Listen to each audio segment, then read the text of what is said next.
पाकिस्तान में अगर आप मास्टर करोगे तो उसी तरह लल्लू ही रहोगे।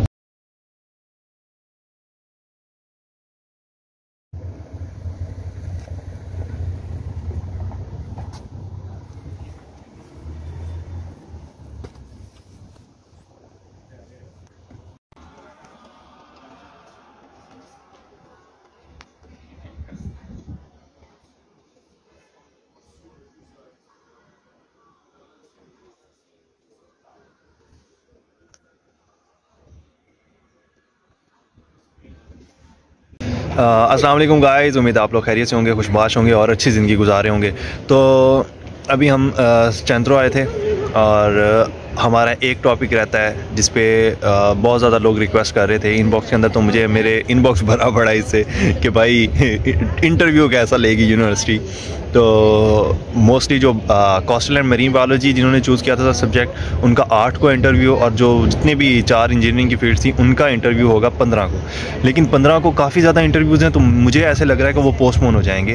तो मे बी मरीन वाला जो है वो 8 मार्च को हो जाए, बाकी दूसरे तो कंफर्म बात है मुझे जहाँ तक लग रहा है ना, वो पोस्टपोन हो जाएंगे। जो भी अपडेट हुई मैं आपको शेयर कर दूँगा। लेकिन अभी बात करते हैं इंटरव्यू की। इंटरव्यू कैसे लेती है यूनिवर्सिटी, कोई इशू आता है नहीं आता है, या ये भाई कितने पैक शैक होके जा रहे हैं ना। अच्छा चलो छोड़ो उसे, खैर।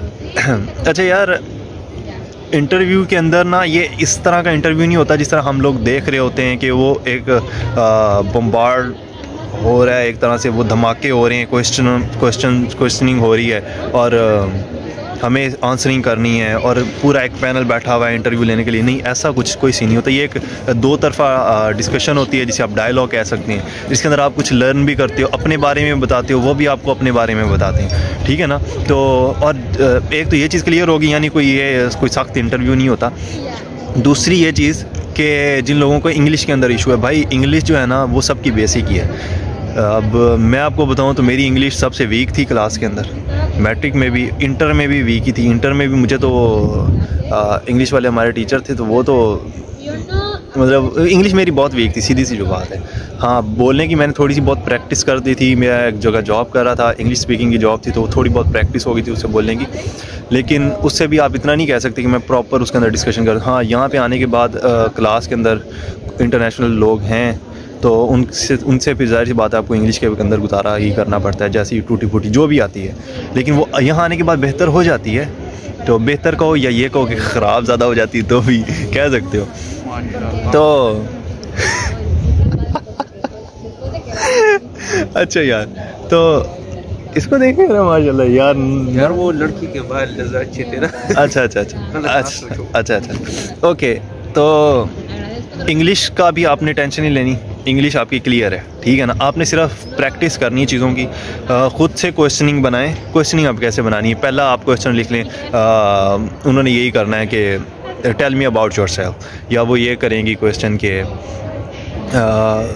इंट्रोड्यूस योरसेल्फ, ठीक है ना। इस तरह से उसने पहला क्वेश्चन करना है। तो आपने क्वेश्चनिंग शीशे के आगे जाके प्रैक्टिस करें, अपने बारे में ख़ुद बताएं, पहले लिखें मैंने क्या बोलना है इसके अंदर, ठीक है ना। ज़्यादा ना बोलें, 1 से 2 लाइन, बस 2 लाइनों से ज़्यादा इंट्रोडक्शन आपने नहीं अपना करवाना। ये बताएं आप कहाँ से हैं, आपका नेम क्या, आप कहाँ से हैं, कहाँ रहते हैं, आपका जिस एरिया में रहते हैं वो किस हवाले से फेमस है। जिस तरह अगर आप पंजाब में मैं रहता हूँ तो मैंने उनको बोला था I am from Punjab, but उस वक्त मैं इस्लामाबाद के अंदर था तो मैंने उनको बताया था मैं फैसलाबाद से हूँ, basically I am from Faisalabad, but now at the time of the interview I mean Islamabad, and but my province where I'm living is Punjab. It's the river of it's the land of rivers. So इस तरह से मैंने उनको बताया था। तो आप इसको कोई भी करा सकते हैं। आप बताएं कि मैंने बताया था मैं एक वॉलंटियर हूँ, डिफरेंट ऑर्गेनाइजेशंस के साथ काम किया मैंने, और क्या यार सॉरी मैं नहीं अच्छा नहीं कोई। तो इस तरह से आप उसको बता सकते हो ना, तो इंट्रोडक्शन के अंदर। उसके बाद आपसे वो हॉबीज़ पूछेगा या जो भी इस तरह से चीज़ें पूछ सकता है वो, उसके अंदर वो क्लियर कर दो। आपकी इसका एक क्वेश्चन लाजमी बना लें कि अगर वो मेरे से पूछे कि आप फ्री टाइम में क्या करते हो तो आपके पास आंसर होना चाहिए कि, या अगर आप बता रहे हो कि आप वॉलंटियर हो तो वो आपसे ये लाजमी क्वेश्चन करेंगे कि आप वॉलंटियरिंग में आप क्या करते हो। तो बाबू मुझे दे दे, तो मुझे बता देना। मैं हाँ। अच्छा, मज़हर भाई की अपनी स्टोरी इंटरव्यू की, तो मैं आपको अपनी स्टोरी बता देता हूँ मेरे साथ क्या हुआ था। दरअसल मेरे से पहले जो, अब ये इंटरव्यू होगा गूगल मीट के ऊपर, तो आप लोग दूसरों की सभी इंटरव्यूज़ सुन भी सकते हैं, डिस्कशन के वो क्या कर रहे हैं, क्या नहीं कर रहे, क्या पूछ रहे हैं, क्या नहीं पूछ रहे, तो वो भी आपको हेल्प आउट उससे भी होती है। अब दूसरी बात इंपॉर्टेंट जो थी वो ये थी कि मेरा जो इंटरव्यू था ना, उससे पहले एक स्टूडेंट इंटरव्यू दे रहा था, उसने कहा कि जी मैं भी वॉलंटियर हूँ और मैंने पुलिस के साथ काम किया, ये वो। तो जब मैंने उसने कहा ठीक है, उसने तो वो तब ओके कर दिया। जब मैंने उसको बोला नेक्स्ट कि मैं वॉलंटियर हूँ और मैंने इस तरह ऑर्गेनाइजेशन के साथ काम किया, तो तब उसने कहा कि यार ये भी वॉलंटियर निकला है। तब उसने कहा कि आप वॉलंटियरिंग के अंदर क्या करते हो, उसने मेरे से पूछा ये। तो मैंने उनको बताया कि हम इस तरह लोगों की हेल्प आउट करते हैं, उसके अंदर डिफरेंट आप एजुकेशन सेक्टर ले लो, या आप डिफरेंट जो जिसके अंदर आप काम कर सकते हो, जो आपकी स्पेशलाइजेशन है, उसके अंदर वो उनको आप बता दें। तो मैंने जब उनको वो बताया कि being a voice of voiceless people it's an honour for me, और इस तरह से मैंने उनको काम करता रहा हूँ डिफरेंट ऑर्गेनाइजेशन के साथ, ये सारी मैंने उनको स्टोरी सुना दी ना। लेकिन ज़्यादा लंबा नहीं करना, 1 से 2 लाइनों में बस, इससे ज़्यादा नहीं, ठीक है। और बाकी मैंने आपको बता दिया, इंग्लिश उनकी उतनी जो लोग आपका इंटरव्यू लेंगे उनकी इंग्लिश भी उतनी है जितनी आपको आती है, ये समझ लें बात आप, ठीक है ना। एक वो लड़की है, औरत है, वो थोड़ी सी उसको सही आती है इंग्लिश, तो उससे ही ये लोग इंटरव्यू, वही आपका इंट्रोडक्शन पूछेगी, वही सारा कुछ करेगी। 3 लोग होंगे पैनल के अंदर, एक वो जो औरत है जो आपसे, वो टर्किश है, वो आपका इंटरव्यू स्टार्ट करेगी, इंट्रोडक्शन पूछेगी, फिर आपसे पूछेगी आपको इटली के अंदर क्या चीज़ पसंद है, या वाई यू चूज़ इटली, तो उसके अंदर आप बता सकते हैं कि आपको क्या पसंद है। अब मेरे साथ क्या हुआ, उन्होंने मेरे से जब ये क्वेश्चन किया, मैंने कहा कि पहले तो बहुत सारी दिमाग में चीज़ें थी ना कि यार मुझे फ़ुटबॉल का शौकीन हूँ, तो मैंने कहा यहाँ पर फ़ुटबॉल और ये इस तरह से बता दूंगा। लेकिन ये कि जब उसने पूछा, मेरे से ऐसी चीज़ें निकल गई, तो मैंने उनको बोला कि यहाँ का आर्किटेक्चर स्टाइल मुझे पसंद है, और फिर लोग काफ़ी ज़्यादा फ्रेंडली हैं, तो इस तरह से मैंने इस तरह से बताया ना। जब उसने ये बताया ना, तब उसने कहा अच्छा, उसने कहा कि आर्किटेक्चर स्टाइल जो है ना, वो हर सिटी का अपना है। यानी ये उसने मुझे रोक के कहा, उसने कहा आपको मैं एक और चीज़ बताती हूँ कि आर्किटेक्चर स्टाइल हर सिटी का अपना है। तो ये मैंने नहीं उसे पूछा था कि आप मुझे बताओ कि लेकिन उसने खुद चीज़, यानी बताने का ये चीज़ मकसद ये है कि ये 2 तरफा डिस्कशन होती है, और चीज़ें जो आप कर रहे होते हो, जो बता रहे होते हो, वो भी आपको कुछ ना कुछ बताते हैं, कुछ नया, जिससे आप भी कुछ सीख सको, ठीक है। कुछ चीज़ें अवॉइड भी करनी चाहिए, बिला वजह की डिस्कशन ना, अंदर कोई ऐसी चीज़ ना ऐड करें जिससे वो अलग ही। अब जिस तरह मेरे से पहले जो लड़का इंटरव्यू दे रहा था ना वो उनको बोल रहा है कि मेरी हॉबीज़ ये है कि मेरा मेरीन बायोलॉजी के अंदर हम लोग फिशेज़ भी पढ़ते हैं, सारा कुछ पढ़ते हैं। तो आपने ऐसा अपना वो हॉबी कोई ऐसा बताना है जो आपके रेलिवेंट हो, जो आपकी हेल्प आउट करे आपकी इवैल्यूएशन के अंदर। अब 40 मार्क्स हैं इंटरव्यू के, ये अपने माइंड में रखिएगा, ठीक है। अब वो इस इंटरव्यू के अंदर बता रहा है कि मेरे पास गांव के पास एक दरिया गुजरता है, मुझे दरिया से मछलियां पकड़ने का शौक़ है, और मैं जाता हूं, मछलियां पकड़ के ले आता हूं। अब मेरीन का ओवरऑल जो है वो कंजर्वेशन के हवाले से है कि हमने फ़िशेज़ या दूसरी जो स्पीशीज़ है उनको कंजर्व करना है, ना कि ये कि उसको पकड़ना है और ये तरह से। तो कोई ऐसी चीज़ ना बताएं जो इतना कोई ज़्यादा भी ये नहीं था, लेकिन फिर भी उसको जो है ना मार्क्स उसके कटे थे, मुझे लगता है वो इसी वजह से कटे थे। फिर ज़्यादा तेज़ नहीं बोलना, अगर इंग्लिश आपकी अच्छी है, ठहर के सुकून से इंटरव्यू देना है, कॉन्फिडेंट रहना बस, और ये चीज़ थी। तो इसके अलावा हाँ, वो आपसे एंड पे फिर अच्छा, आपने जो CV अपलोड की हुई है, जो रिज्यूमे आपने दिया हुआ है, उनको मोटिवेशन लेटर दिया हुआ है, और आपका ट्रांसक्रिप्ट, ये तीनों चीज़ें उन्होंने ओपन करके रखी होती हैं। वो ऑलरेडी आपके बारे में जानते हैं आप कौन हैं, और वो फिर आपका ट्रांसक्रिप्ट देख के आपसे क्वेश्चन उसके अंदर से कर सकते हैं कि अच्छा आपने ये पढ़ा, तो इसके अंदर आपको दिलचस्पी किसमें। जिस तरह मेरे से उसने पूछा कि आपने ओवरऑल सारा जो थी ना टेक्सोनॉमी आपने पढ़ी है, तो टेक्सोनॉमी में आपकी दिलचस्पी कहाँ पे है। अब टेक्सोनॉमी के अंदर तो ओवरऑल सारी चीज़ें आ जाती हैं, जितनी स्पीशीज़ हैं, जितनी क्लासिफिकेशन। अब मैंने कहा यार मैंने फिर उसको बताया, मैंने कहा हमने पहले 2 साल टेक्सोनॉमी पढ़ी, सारी क्लासिफिकेशन वगैरह पढ़ी, लेकिन नेक्स्ट जो 2 साल थे उसके अंदर मैंने फिशरीज़ को ऑप्ट किया, और एक्वाकल्चर के अंदर रिसर्च की, एक्वाकल्चर या इस तरह से मैंने उनको बात की, एक्वेटिक टॉक्सिकोलॉजी के अंदर मैंने रिसर्च की। तो उसने कहा कि वो ठीक है आपकी बात, लेकिन आप इसके अंदर एक चीज़ और कि यहाँ इस तरह से अगर जब वो एक क्वेश्चन वो आपकी फील्ड से रेलिवेंट ज़रूर करेगा। 3 लोग मैंने बताया था, एक साइकोलॉजिस्ट होगी, एक वो होगी जिसने आपका इंटरव्यू शुरू किया था, जिसने जनरल क्वेश्चंस किए थे, और एक वो होता है जो आपकी फील्ड के रेलिवेंट बंदा होता है, वो आपका HOD में भी हो सकता है, डिपार्टमेंटल हेड जो होते हैं यहाँ पे, ठीक है ना। उसकी इंग्लिश भी पूरी सारी होगी, ये नहीं है कि वो भी, ठीक है ना। तो मेरी दफ़ा तो ऐसे था कि वो क्वेश्चन कर रहा था, और वो जो टर्किश थी ना, वो उसका रिपीट कर रही थी क्वेश्चन के मैं अंडरस्टैंड कर सकूँ, ठीक है। तो लोग फ्रेंडली हैं, हेल्प करते हैं आपकी इंटरव्यू के अंदर, और आपको इनकरेज भी करते हैं। लेकिन कोई पंगा आप करो, ज़्यादा इग्नोर भी नहीं करना इस चीज़ को कि यार हो जाएगा ये और वो, लेकिन तैयारी पूरी रखनी है, ठीक है। तो अब मैं मज़हर भाई की आपको बता देता हूँ उनकी स्टोरी क्या है और उन्होंने कैसे किया।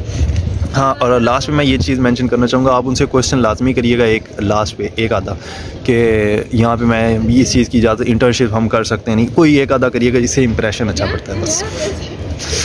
ओके, मैं इधर से बता दूँगा। हेलो गाइस, मेरा नाम मज़हर है, मज़हर, और इंटरव्यू के बारे में आकिब भाई ने मुझे बताया तो मैं आपको आज गाइड कर देता हूँ। इंटरव्यू इतना मुश्किल नहीं होता, बहुत इजी होता है। आपको एक लिंक आ जाता है, लिंक पे आप क्लिक करते हो और सबसे पहले जो चीज़ है वो आपके साथ एक लैपटॉप होना चाहिए, हैंड्स फ्री होनी चाहिए, और कोशिश करें कि कमरे में आप अकेले हो। बैकग्राउंड भी आपका अच्छा होना चाहिए। अच्छा होने का ये मतलब नहीं है कि आप उसको पेंटिंग करके बस वो करो, बस सादा बैकग्राउंड होना चाहिए, सही है, ताकि वीडियो में वो दिखे। अब इंटरव्यू में जब वो लोग आ जाते तो सबसे पहले आपके साथ और पार्टिसिपेंट्स भी होते हैं ना, तो आप ऐसा ना समझे कि वो मेरे कॉम्पिटिटर्स है या वो है, क्योंकि कॉम्पिटिटर्स वो नहीं होते आपके। कॉम्पिटिटर आपका पूरे दुनिया से कंपटीशन होता है। तो सबसे पहले तो हमारा ये था कि हम में से एक लड़का था जिसने सबसे बड़ी गलती ये कर दी कि उसने रूह अफ़ज़ा अपने साथ लिया हुआ था और रूह अफ़ज़ा से वो सिप ले रहा था दरमियान, मतलब शरबत पी रहा था। तो ये इस तरह के काम भी ना करे, और इसके अलावा वो उसने शर्ट भी चेंज कर दी वीडियो में। तो ऐसा तो नहीं होना चाहिए ना। आप सुकून से बैठे, पहले वो आपका ना हर एक की बारी बारी आती है, तो पहले आपका नाम लेंगे, आप हेलो हाय कर दें, फिर आपको बताएंगे कि आप अपने इंट्रोडक्शन के बारे में थोड़ा बताएंगे। मैं काट रहा हूँ, दरअसल ना होता है गूगल मीट के ऊपर होगा ना तो सारे आप लोगों को देख रहे हैं, तो आप इस तरह से कर सकते हैं, अपना वीडियो कैम जो है ना उसको ऑफ करें, ठीक है ना, दूसरों को देखते रहें, सुनते रहें क्या चल रहा है। जब आपका नाम आए तब वीडियो कैमरा ऑन कर लें और माइक भी पहले ऑफ ही रखें। जब आपका नाम आए तब माइक भी ऑन कर लें। तो इस दौरान अगर आपने कुछ करना है, कैमरा ऑन रखें, खैर है, कोई मसला नहीं। कैमरा ऑफ भी रखें तो कोई मसला नहीं है, कोई मसला नहीं। मेरा भी कैमरा ऑफ था जब मैंने इंटरव्यू दिया था, तो ऐसा कोई मसला नहीं है ऐसा।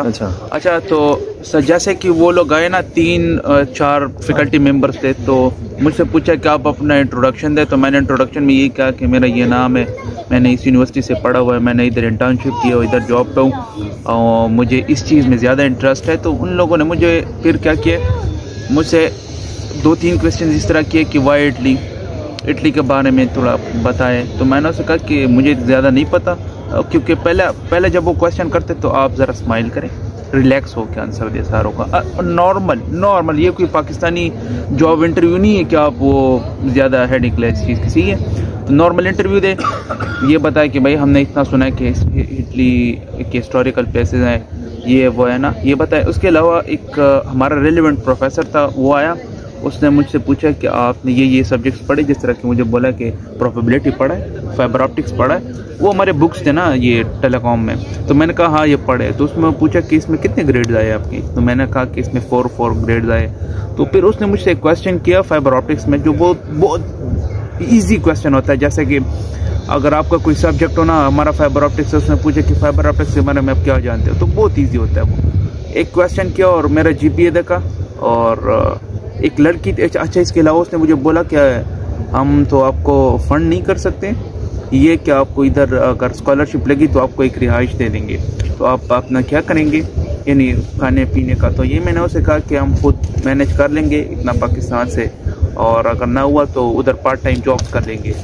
ये एक लड़की थी हम में से, उसने सबसे बेस्ट इंटरव्यू दिया था, मगर वो अभी तक इधर नहीं आई। सेकंड बेस्ट मैं था, और उसके बाद बाकी जो वो थे ना वो रिजेक्ट हुए। तो ख्याल रखें, सिंपल जो क्वेश्चन करें आप नॉर्मली पहले हंसे, थोड़ा स्माइल, ऐसा ना हो कि बहुत आवाज़ें निकालो, नॉर्मल हंसे, और उसके बाद उस क्वेश्चन को के बारे में सोचे, पॉज ले और आंसर दे, ख़त्म, यही बात है। हाँ, अच्छा जी, तो मोस्टली यही था इंटरव्यू के बारे में, और आपका कोई क्वेश्चन हो आप पूछ सकते हैं, तो उसके बारे में मैं आपको बता दूंगा। अभी काफ़ी डेज़ हैं तो आप अच्छे से अपनी तैयारी कर सकते हैं उसकी। शीशे के आगे अपने खुद से क्वेश्चन बनाएं, वो क्या पूछ सकते हैं आपके। और दूसरी चीज़, होमवर्क क्या करना है इसके अंदर आपने। होमवर्क आपका ये है, आप यूनिवर्सिटी की वेबसाइट को स्क्रॉल करें, अपना प्रोग्राम पूरा देखें, उसके अंदर ना मॉड्यूल्स होंगे, आपने कौन सा मॉड्यूल चूज़ करना है, इसके ऊपर अपना होमवर्क कर लें। उसके अंदर कौन कौन से सब्जेक्ट्स हैं ठीक है, फिर आपका कैंपस कौन सा है। जो एरोस्पेस वाले हैं उनका कैंपस ब्रिंदीजी के अंदर है, और जो दूसरी फील्ड्स वाले हैं उनका सारा सबका कैंपस एकोटेक में है। तो ये पूछते नहीं है, लेकिन आपका होमवर्क होना चाहिए। लेचे सिटी है, आपको सिटी का नेम पता होना चाहिए। यहाँ पे ये सिटी इस जरूरी नहीं है मगर आपको पता होना चाहिए। हाँ, होमवर्क नहीं, ये आपको जर्नल मैं बता रहा हूँ कि आप जहाँ भी कहीं इटली में कहीं पे भी इंटरव्यू दे रहे हो, ये चीज़ें आपको पता होनी चाहिए। लेकिन यूनिवर्सिटी जो है ना, वो हमारी यूनिवर्सिटी इन चीज़ों को नहीं सीरियस नहीं लेती। और वो बताना चाहता हूँ, उसमें एक औरत बैठी होती है ना, वो छोटे बालों वाली, तो वो ये आपको वो अखलाक ऑब्जर्वेशन के 10 नंबर होते हैं, वो आपको इसकी देती कि आप किस तरह बैठे।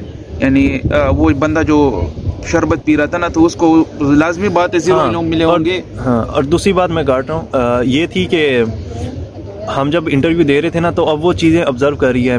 अब ना चौथे नंबर पे एक लड़की थी पाकिस्तान से, मैं अच्छा रैंकिंग एक आती है ना, 9-10 लोग थे हमारी दफ़ा, 4 सीट्स थी, इस दफ़ा 5-5 हैं। तो सेल्फ वालों की और हैं ये, अभी जो इंटरव्यूज़ हैं ना, ये सेल्फ वाले हैं। यूनिसेलेंटो 4 टैलेंट में जिन्होंने अप्लाई किया था, उनकी वो भी अपना उन्होंने सेल्फ में भी किया होगा, ज़ाहिर सी बात है। तो उनका जब इंटरव्यू हो, तो उसके हमने जब दिया था, उनकी 5 सीट्स हैं, हमारी दफ़ा 4-4 थी। तो उसके अंदर ये हुआ, चौथी सीट के ऊपर ना, ये चौथे नंबर पर एक लड़की थी पाकिस्तान से। वो उसने बड़ा तेज़ी, उस मोबाइल से वो इंटरव्यू दे रही थी गूगल मीट से, और बड़ी तेज़ इंग्लिश बोल रही थी। और देन उसने सारा कुछ, लेकिन उसने कॉन्फिडेंट थी, सारा कुछ सही था।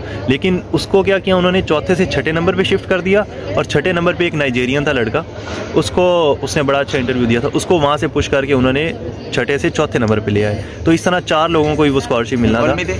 ऑलमिदे, हाँ वही जूलियस वही। अच्छा, तो अब यानी मैं बता रहा हूँ, अब 10 लोगों की जो लिस्ट थी ना, उसके अंदर 4 ने सिलेक्ट होना था।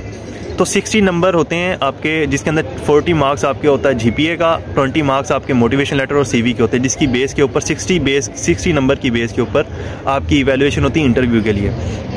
और वो जो लिस्ट आती है 8-9 लोगों की इंटरव्यू के लिए, उसके अंदर से फिर 40 मार्क्स उनके अंदर लगते हैं इंटरव्यू के, और फिर 100 नंबर का पूरा एक 10 दिनों बाद 15 दिनों बाद इंटरव्यू के एक लिस्ट आती है, जिसके अंदर अगर 5 सीट्स हैं इस दफ़ा, तो टॉप पे जो 5 लोग होंगे उनको वो सीट्स मिलेंगी। ठीक है, तो अच्छा, दूसरी बात मैं ये करना चाहता हूँ, अगर आपका किसी और यूनिवर्सिटी में या किसी और कंट्री में एडमिशन हुआ हुआ है, या आप किसी और स्कॉलरशिप कोई आपको मिला हुआ है, तो इंटरव्यू दें ना दें, लेकिन उनको इंटरव्यू के बाद जब आपकी सिलेक्शन हो जाती है, वो आपको कहते हैं 10 दिनों के अंदर अंदर हमें एक्सेप्टेंस लेटर साइन करके दें। वो आपको एक एक्सेप्टेंस लेटर देते हैं जो आपने 10 दिनों में साइन करके देना होता है। बाद में भी करते हैं, तब भी हो जाता है। लेकिन कहने का यहाँ मकसद ये है कि आप सीट्स अपनी जो है ना ज़ाया ना करें। अब मैं था ना, तो पाकिस्तान मैं तीसरे नंबर पे था जब इंटरव्यू की लिस्ट आई थी, तो इंटरव्यू के मार्क्स लगा के मैं दूसरे पे आ गया था। तो अब जो पहले नंबर पे था लड़का, वो भी पाकिस्तानी था, तीसरे पे जो था वो भी पाकिस्तानी था। अब वो दोनों नहीं आ रहे। अभी तीसरे पे जो है लड़का, वो शायद आ जाए अब पाकिस्तान से, उसको वीज़ा मिला हुआ है सारा कुछ, लेकिन वो कंसल्टेंट से उसने किया था, उसकी मैं स्टोरी अलग से एक शेयर करूँगा। अच्छा, ठीक है। अच्छा, एक में मैं ना बात बस ख़त्म कर लूँ। उसके अंदर ये है कि आपने आना है नहीं आना वो अलग बात है, लेकिन जब आप एक्सेप्टेंस लेटर साइन करके दे रहे हैं ना, फिर ये सीट आपको मिल गई है, सीट ना ज़ाया करे काइंडली। अब मैंने देखा था जो 5th नंबर पे थी लड़की एक पाकिस्तान से, 6ठे नंबर पे लड़की थी वही पाकिस्तान से, मे भी उनको ज़्यादा वो सीट की ज़रूरत थी। अब 2 सीट जो थी वो पाकिस्तानियों को मिली थी और उन्होंने वो ज़ाया कर दी ना, अभी तक वो नहीं आए। ठीक है ना, तो अगर आपको सीट एक नहीं चाहिए तो उसके लिए कम्पीट ना करें। ठीक है ना, हाँ इंटरव्यू दे लें, इंटरव्यू के बाद सिलेक्शन हो जाती है, तो वो सीट अगर आपको लग रहा है कि मैं नहीं कर सकूँगा, आप उसे छोड़ दें, उनको बता दें क्लियरली, ताकि वो सीट जो जिसे मिलनी चाहिए उसे मिल जाए, ज़ाया ना जाए। अब हम लोग हमारी बिल्डिंग है, अच्छा हमारी बिल्डिंग के अंदर ना वो 25 लोग हैं ना, ये 25 लोगों को स्कॉलरशिप मिलता है टोटल, हर फील्ड के फिर 4-4 थे, एक सीट एक्स्ट्रा थी, 6 फील्ड थी हमारी दफ़ा। तो अब बिल्डिंग के अंदर 14 लोग हमारे अच्छा हमारी तो मैं इधर कैमरा कर लेता हूँ। अच्छा, वो अब 14 लोग हम बिल्डिंग में 14 लोग हैं, 14 लोग या 15 लोग हैं। अब 10 लोग जो थे उन्होंने अपनी सीट जो थी ना वो नहीं आए, भी दिखा देते, छोड़ना यार। अच्छा, तो 10 लोग नहीं आए, तो अगर आपको ये मेरा पॉइंट क्लियर हो गया, तो आपका अगर कोई रहता तो आप बताना चाहिए। मुझसे इंटरव्यू में ये पूछा था, क्या पूछा था, एक क्वेश्चन पूछा था, भूल गया हूँ, ज़रा पॉज करना, मैं बताता हूँ फिर। अच्छा, मुझसे जो क्वेश्चन पूछा था वो ये था कि वाइट जी ना, तो मैंने उसमें एक आंसर दिया था कि यार 16 ईयर ऑफ एजुकेशन मैंने पाकिस्तानी के सेम कास्ट कल्चर और उनके साथ पढ़ा है, तो मैं ज़रा different diversity of people, diversity mean different people के साथ अब एजुकेशन थोड़ा देखना चाहता हूँ ना, ताकि वो और वो पूछते कि मास्टर के बाद आप क्या करोगे, तो आप उसे कहो कि भाई थोड़ा एक्सपीरियंस लेकर वापस पाकिस्तान ही आना है ताकि हम अपनी कंट्री को सर्व कर सकें। ये अच्छा पॉइंट है। हाँ, ये बात बोला, ये लाजमी मेंशन करना है। इसके अलावा अब इंटरव्यू बहुत ईजी होता है, आपने नॉर्मल सुकून से, ये पाकिस्तानी जॉब इंटरव्यू नहीं है या पाकिस्तानी है, ये इंटरनेशनल है, आप आराम से सुकून से आराम से इंग्लिश बोलो जिस तरह हम नॉर्मल बोलते हैं, और ऐसे कोई डिफ़िकल्ट अंदर नहीं पूछते कि भाई आप इस चीज़ के अंदर जो ये चैप्टर था इसके अंदर ऐसे नहीं पूछते। सही है। आपकी GPA अच्छा होना चाहिए। इसके अलावा आपका इंटरव्यू में नॉर्मल बोलना इम्पोर्टेंट है। हाँ, आपने रिज्यूमे जो अपना दिया था या आपने मोटिवेशन लेटर में आपने मेंशन किया होगा कि मैं डिग्री ख़त्म करने के बाद पाकिस्तान या इंडिया मैं वापस आऊँगा, अपने कंट्री में वापस आऊँगा और वहाँ ये रोल प्ले करूँगा। ठीक है, अगर नहीं किया था तो ये करना चाहिए। आप नेक्स्ट कहीं भी एप्लीकेशन के लिए लास्ट में मेंशन किया करें। तो यही बात आपने इंटरव्यू में भी मेंशन करनी है, ये एक पॉजिटिव इम्पैक्ट जाता है। दरअसल इटली है या कोई भी और कंट्री है, वो आपको सपोर्ट करते हैं एजुकेशन के लिए, तभी वो स्कॉलरशिप आपको प्रोवाइड करते हैं ताकि ये लोग आएँ, हमारे कल्चर को एक्सप्लोर करें, डाइवर्सिटी इंजॉय करें और फिर वापस अपनी कंट्री में जाके एक रोल प्ले करें। ठीक है ना, स्कॉलरशिप्स का मकसद ही यही है। ये मकसद नहीं है कि स्टूडेंट्स आ जाएं यहाँ पे और फिर जान ना छोड़ें और फिर यहीं पे नेशनलिटी लेके बैठे रहें। हाँ, आपका मकसद जो भी हो, आपने आना है, रहो जब तक करने, वो अलग केस है, लेकिन काइंडली उनको बताएं ज़रूर। ये एक पॉजिटिव इम्पैक्ट है और ये अच्छा आ जाता है ये ना। अच्छा, एक पॉइंट मैंने भी और ऐड करना है। अब आप लोगों के जहन में है कि अपने अम्मी अब्बू को किस तरह बता पे काम करें, पाकिस्तान से मास्टर करने में और यहाँ से मास्टर करने में क्या फ़ायदा है। तो यहाँ से अगर आप मास्टर करोगे तो आपको पैसे भी मिलते हैं और आपको इंजॉय में आपको एक डिफरेंट पीपल देखते हो, जगह देखते हो, और खर्चा सेम है। पाकिस्तान सेम नहीं, इधर आपको पैसे मिलते हैं उससे ज्यादा। हाँ, नहीं, स्टार्टिंग में जो एक टाइम का खर्चा होता है ना, आप ये देखें ना, एमफिल, अब देखें मैंने अपने BS के ना 4 साल जो थे उसके अंदर एक एम रखा था कि मैंने एमफिल यहाँ से करना है। तो BS के बाद मेरा वो स्किप हो गया, डिग्री मुझे लेट, ट्रांसक्रिप्ट मुझे लेट मिला। तो जब अभी आने से पहले मैंने उसका टेस्ट दिया हुआ था ना, तो मेरा टेस्ट क्लियर हो गया, मैं टॉप 15 में था। 50-70 लोगों को एडमिशन मिलना था, मैं टॉप 15 में था, 14वें 15वें नंबर से शायद, मुझे याद नहीं अभी। तो अब वो 4 साल का मेरा एम था कि यार मैंने एमफिल इस इदारे से करना है। ठीक है, लेकिन जब मैंने उसकी फ़ी देखी, मैंने कहा 70,000 इसकी फ़ी है और मुझे ये स्कॉलरशिप मिल गया हुआ था। तो मैंने कहा यार 70,000 पहले सेमेस्टर की फीस है, फिर दूसरे की, फिर तीसरे की, चौथे की, तो ये तो मुझे 2 लाख में पड़ गया, और वो फिर रहाइश और आना जाना और वो सारा आप लगाएं तो 3 लाख चले कर लें। अब मेरा 3 लाख से भी कम खर्चा हुआ है जब मैं यहाँ इटली में आया हूँ। तो वन टाइम है और ये मुझे रिटर्न भी हो जाएंगे, यहाँ मैं जॉब कर सकता हूँ, एक्सप्लोर कर सकता हूँ, कर रहा हूँ। ठीक है ना। अच्छा, मज़े के लोग हैं। एक और बात है कि इधर मास्टर और पाकिस्तान मास्टर का मैं बता रहा था, तो अगर आप इधर से पाकिस्तान में अगर आप मास्टर करोगे तो उसी तरह लल्लू ही रहोगे, क्योंकि पाकिस्तान में मुझे पता है कुछ यूनिवर्सिटीज़ अच्छी है, मगर वो भी अगर आप देखो इधर क्या सीन है कि आप मास्टर भी कर जाओगे, क्वालिटी एजुकेशन होता है, मगर इसके अलावा एक और बात है कि आप और कंट्रीज़ के चक्कर लगाते हो। इधर आपको यूथ एक्सचेंज इरास में एक छोटे एक हफ्ते के पेड वो आपको पैसे देते, पोलैंड, बेल्जियम, फ्रांस, जब जर्मनी जाते हो इनके खर्चे पे जाते हो, तो ये आपको बेचते हो, आप ग्रूम हो जाते हो ना। पाकिस्तान में अगर आपने मास्टर करना है तो फिर आप ना ही करो, अगर बैचलर्स के मास्टर के बाद भी आप जॉब पे जाना चाहते हो तो फिर आप बैचलर्स के बाद जाओ ना। डबल डिग्री है, डबल डिग्री प्रोग्राम। अच्छा, यहाँ पे डबल डिग्री प्रोग्राम का भी सीन होता है। उसके अंदर ये होता है कि आपने आधी डिग्री एक कंट्री में करनी होती है, आधी डिग्री दूसरी कंट्री में करनी होती है। जिस तरह इरास्मस जॉइंट मास्टर प्रोग्राम जिन लोगों को पता है, उसके अंदर तो है ना 4 कंट्रीज है, आपने एक सेमेस्टर वहाँ करना है। ठीक है, तो यहाँ मेरी डिग्री अब आधी मेरी यहाँ पे है इटली में और आधी फ्रांस में है। तो मैं जाना चाहूँ तो जा सकता हूँ, ना जाना चाहूँ तो भी हर्ज नहीं है। ठीक है, तो उसका ये है कि 2 डिग्री ये भी यूनिवर्सिटी भी प्रोवाइड करेगी, वो यूनिवर्सिटी भी प्रोवाइड करेगी। और फिर यहाँ पे जिनकी डबल डिग्री नहीं भी है वो इरास्मस प्लस पे जा सकते हैं। एक सेमेस्टर वो किसी और कंट्री में उन्होंने करना होता है, 700-750 यूरो आई थिंक वो पे करते हैं आपको। वो इरास्मस है। हाँ, आप दूसरी एक सेमेस्टर पूरा आप किसी और कंट्री में कर सकते हो। बात कर रहा हूँ ना। हाँ, वो तो youth exchange programme, youth exchange programme होते हैं। तो आपको 2 साल में अगर आप 2 कंट्रीज या 3 कंट्रीज 4 कंट्रीज घूम जाओ ना तो आप ग्रूम हो जाते हैं। ये टूरिस्ट आए हैं। इसके अलावा इस आकिब भाई को कहे कि इस वीडियो से जो पैसे आएंगे वो मेरे साथ डिवाइड होंगे, क्योंकि इसमें मैंने भी पूरा कंट्रीब्यूशन किया है। कोई पैसे नहीं आने। इसके अलावा ये लोग सब्सक्राइब ही नहीं करते यार। अच्छा, पैसे क्या आने। इसके अलावा आकिब भाई से मेरे इंस्टाग्राम ID दे के मुझे फॉलो कर दे, इंस्टा पे फॉलो कर दे। मैं अपना भी इंस्टा दे रहा हूँ, हम दोनों को फॉलो कर लें इंस्टा पे, फॉलो कर। और हाँ, ओके, चिल करो, कोई भी क्वेश्चन हो कमेंट करो, मैं आपको रिप्लाई दे दूंगा। और मेरा व्हाट्सएप नंबर भी सबके पास ही है। नहीं है तो वेबसाइट के ऊपर जाएँ, इंडोपाक स्कॉलर्स को स्कॉलरशिप्स की डिटेल वहाँ पे आती है, ऊपर नंबर भी गिनवन है, आप जब चाहें कॉन्टैक्ट कर सकते हैं, लेकिन कॉल्स ना किया करें, टेक्स्ट छोड़ दिया करें, मैं जब भी फ्री हूँ आपको रिप्लाई दे दिया करूँगा। Thank you so much, stay blessed, अल्लाह हाफिज़। दुआ में याद रखना है हम सब, हम दोनों को, सही है। ओके बाय, अल्लाह हाफिज़, चाओ।